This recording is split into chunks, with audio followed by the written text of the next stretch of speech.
ஓம் சக்தி.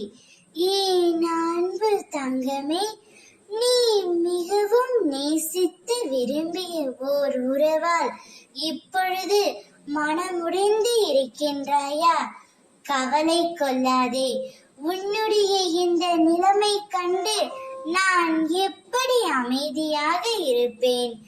உன்னுடைய கவலைகளையும் கஷ்டங்களையும் தீர்த்து வைப்பது என்னுடைய கடமை அல்லவா? அதனால்தான் உன் மனம் முடித்தவர் நீயே கதி என்று உன்னை தேடி வரும் நேரம் இதோ வந்துவிட்டது. நானே அதை உனக்கு சாதகமாய் உருவாக்கி விட்டேன். இனிமேல் நீ மகிழ்ச்சியாகவும் சந்தோஷமாகவும் இருக்க போகின்றாய் தங்கமே. அனைவரிடத்திலும் நீ அன்பாக பேசு.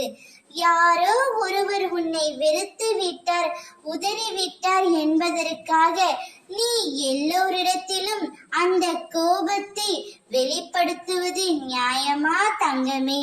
நீ வருத்தப்பட்டு கொண்டிருப்பதால் எதுவுமே மாறாது.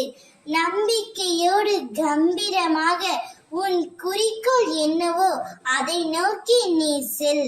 நீ அதை அடைய நான் உனக்கு உறுதுணையாக இருப்பேன். இது அம்மாவின் சத்திய வாக்கு. பொறுமையோடு காத்திருந்தால் நான் நிச்சயம் அருள்மழை பொழிவேன். இனி என் குழந்தை கண்ணீர் சிந்தக்கூடாது.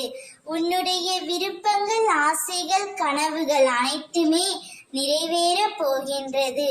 உன் துணையும் நிச்சயம் உன்னிடம் வந்து சேருவார். நீ மகிழ்ச்சியாக இருக்க போகின்றாய். ஓம் சக்தி.